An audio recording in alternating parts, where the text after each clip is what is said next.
in creative writing, so she is very officially qualified to judge what a shitty book is. I'm really excited for her choice this evening. Please give it up for the lovely and talented Dina Del Buccia. Give us some smiles.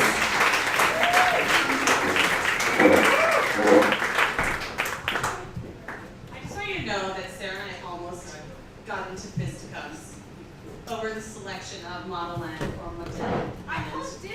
She did call dibs, and she tried to be generous at first, and then I gave it to her. But it kind of would have been fun if we did physically engage, obviously. Because that's fun. So instead, this is a more obscure, yet still no less ridiculous celebrity. Does anyone know who Katie Price or Jordan is? Thank fuck! Because I was super worried that I was going to be like, who's that? No. So just background for people that don't know. She is essentially she's like the British Pamela Anderson, but not as smart and more polarizing. Not as classy. Not as classy. She does not like fight for animal rights. She's not as subtle either.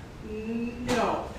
So this is called Katie Price Standing Out. My look, my style, my life.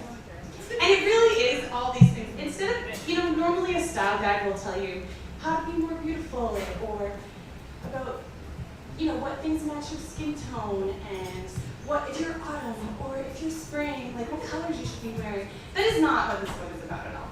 It's mostly about her and what she thinks is awesome. And she's like, you should also dress like this.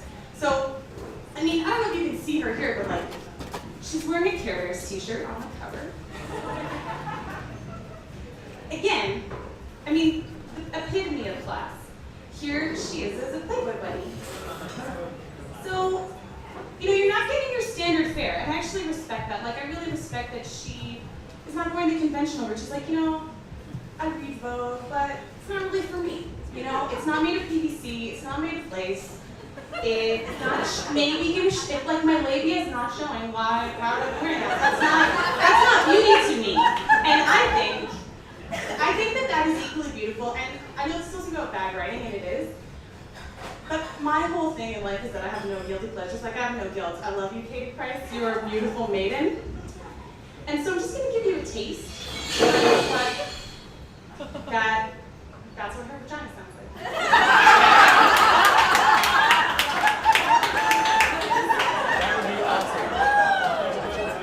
But again, I love her. I think she is a beautiful chameleon. So,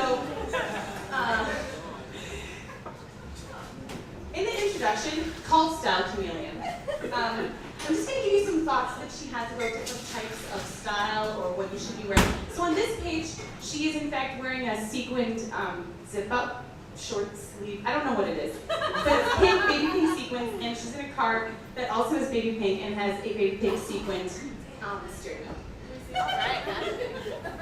It's beautiful. So this is what she has to say about goths. This is her insight on goths. The only style I really can't stand is goth. Probably because it's the complete opposite of the girly look I love. Don't get me wrong. I do have some goth friends. It's like being I have black and gay friends, right?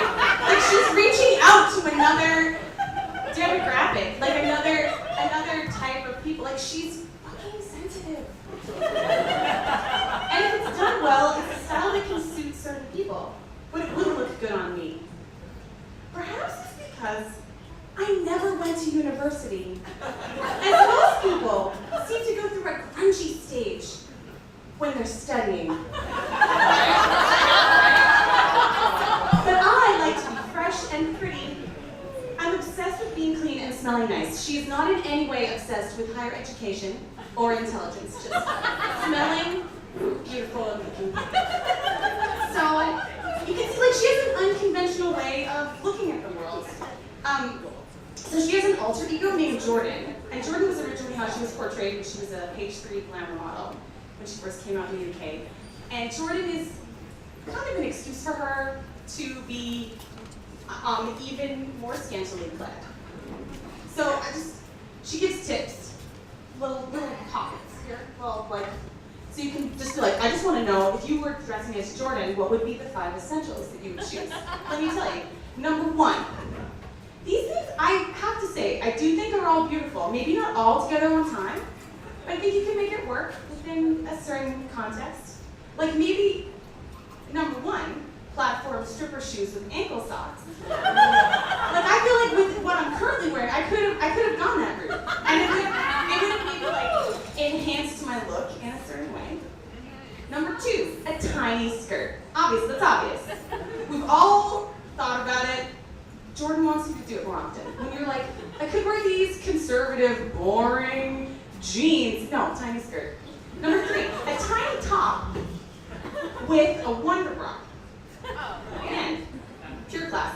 Number 4, and this is something that none of us, I think, do enough, hair pieces. Number 5, again, this is, I feel, a staple that, again, doesn't get enough respect, is catsuit.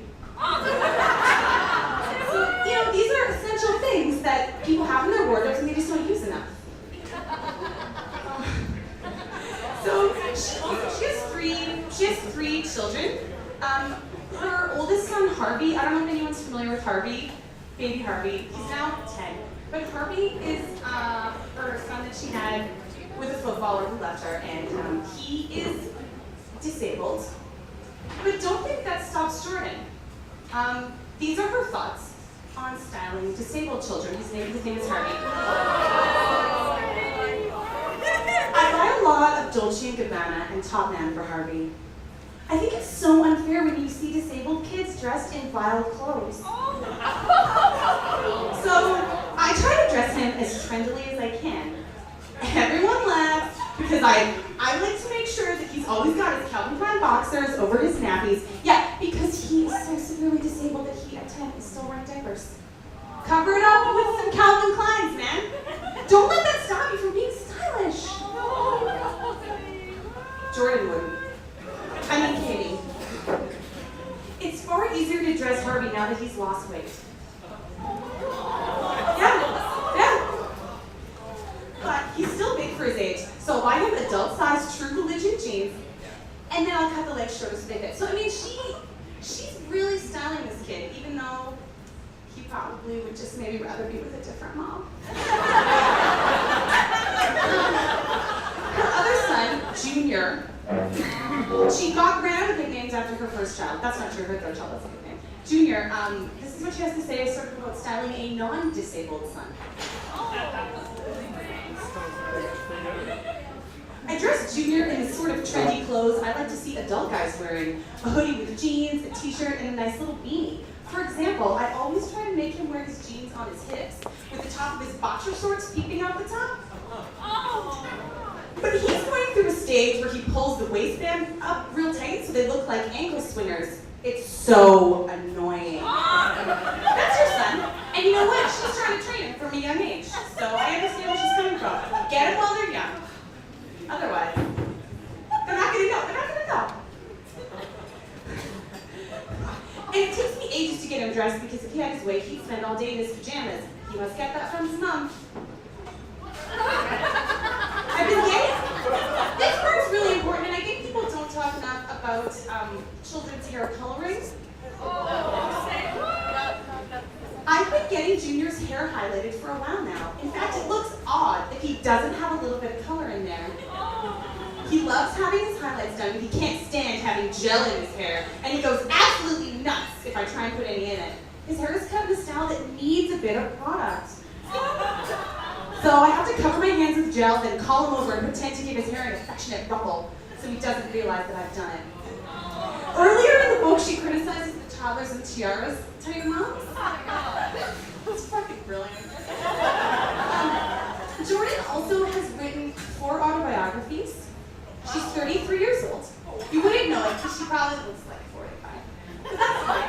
You know what? Roll with what you got. She has, 4 autobiographies, 4 chick lit novels. She has a series of novels for children, one other series that's about pirates and mermaids, and she also has a book for young people about pony care because she's also an equestrian. And she does dressage, and she has an equestrian range of clothes that's just like hot pink short shorts and like zip-ups that you're supposed to wear while you're riding horses.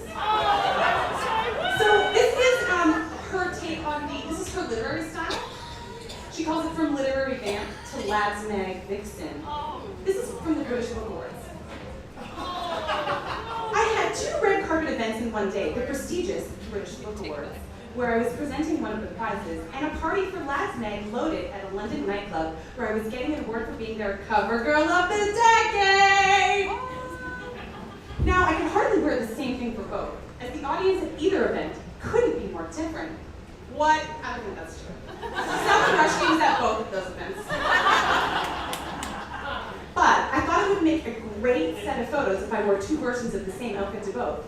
So the designer who made my wedding dress created a long sequin gown for the formal book event and a short playsuit in the same style and material for the loaded bash. Now, these outfits are, I'll show you them, hold on.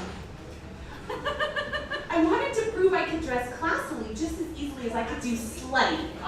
And sure enough, the pictures were all over the papers the next day. Job done. Now, the other thing I love about her is I feel like we need to take back slutty. Like, it's not fair. If you want to sleep around with people and show off your boobs, that's fine. Slutty, we can take slutty back. She's using it in a positive way. And I respect that. But, like, the cleavage in the dress is the same as this, but then now this, you can't really see this, but it's kind of just, it's just like a sequin thong with the top from the other British Book Awards outfit. So, quickly, I just want to say, she also has a very practical feelings about bikinis. It's just one line. When it comes to bikinis, I think the string variety is by far the most flattering for every body type. Moving on. You don't need to spend more time here. Who are these people? Like, glamour. This is why you call someone a glamour model. Because of this. Because this is what you get. Now, something else that you normally don't get in style and beauty guides is information on something that's actually very, very popular and I think can really enhance people's beauty. Plastic surgery and beauty enhancements. Yeah. And she is, she's very well versed. So here's her introduction to a chapter called Extreme Beauty.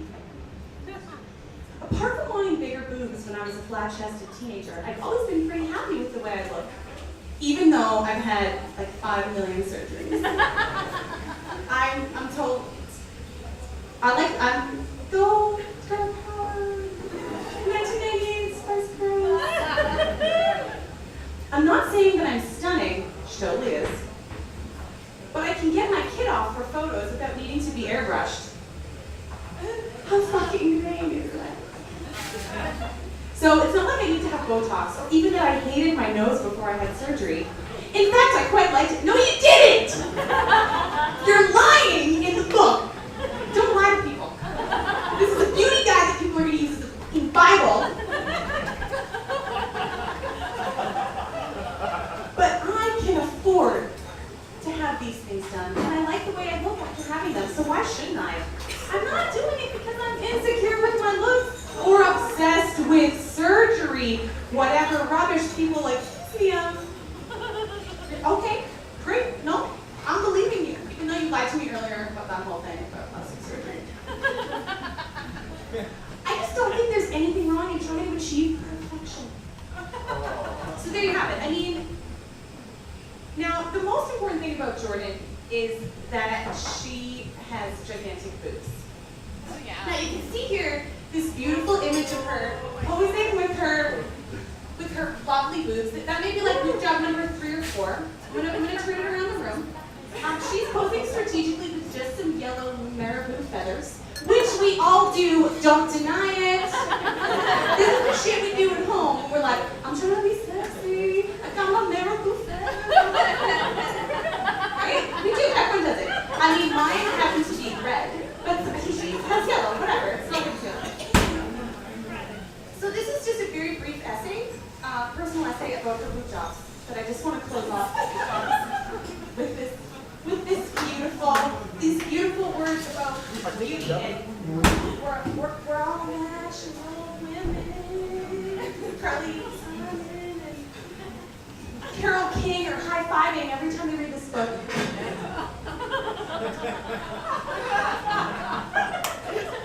Once upon a time, there was a little girl called Katie who dreamed of having big boobs. Then one magical day, her wish finally came true. Katie loved her new boobs so much that she would show them off at every opportunity. As the years went by, they got bigger and bigger until one day she looked in the mirror to see to her horror that her beautiful big boobs had turned into droopy big boobs. There was only one thing for it. Katie would have to get them made smaller again. And so she did, and she lived happily ever after, except that she didn't. Did she? 5 boob jobs later, and I'm still not bloody happy. Right? How confusing is this woman? She also has some good advice. Her daughter is named Princess Tiami, so I'll just continue the essay. Princess Tiami with like 5 eyes. Look it up. If Princess comes to me when she's 16 asking to have a boob job, I'll make her wait until she's 18. Although, after that, she won't need my consent, and if she's anything like her mother, she'll go ahead and do it anyway. But I'll make sure that I talk to her exactly about why she wants surgery, help her to find the best surgeon, and support her throughout the whole process. You'll know why once you hear this next part about her intense experience. For the record, this is what I actually have done. I started out as a 32B, and after my first surgery, went up to a 32C/D. When I saw them after the operation, I thought, oh my God, they're not big enough. And so a year later, I had them boosted to a 32D. But to my disappointment, they didn't look any different, and knew straight away I'd have to have them done again. So we're already on number 3. This is in 3 years. The third operation took me to a 32 double D and gave me a bit more uplift. Then, this is all very scientific and technical, obviously. Then, after having babies, my boobs got droopier, and I realized I need to have them reduced. Even if you don't breastfeed, your boobs really do change when you have kids. FYI, science fact. So what I had was an uplift in which they cut the nipple off, squeeze the excess skin together, and then sew the nipple back on. I'm sorry, I should have given a warning. Thank you. You know what? Surprise! It leaves you with what's called an anchor scar. It's not like a tattoo. Don't get excited. Which goes around the nipple and then in a vertical line down the underside of your boob. My scar wasn't that bad, and it doesn't bother me anyway. It's not like I'm gonna do topless anymore. Lies. Dirty lies. You wait 5 years. But the operation wasn't a success. Oh no! Because I actually had such big boobs they didn't take enough skin away, and the implant was really moving around. I wanted them to look like bullets. So I had to go back again to get it corrected. Now they're definitely smaller, although I still do wear a double D cup. Now I'm going to leave you with this image. This is your final moment. So yeah, I've had 5 boob jobs, but I wouldn't have needed the second one if the surgeon had gone as big as I asked in the first place. This is a lesson to us all. And I only had the 5th one to correct the botched reduction. So really, I've only had 3. But yes, I will keep going back and getting them redone as necessary. If I have another 4 or 5 kids, I'll definitely need to, as they'll look gross.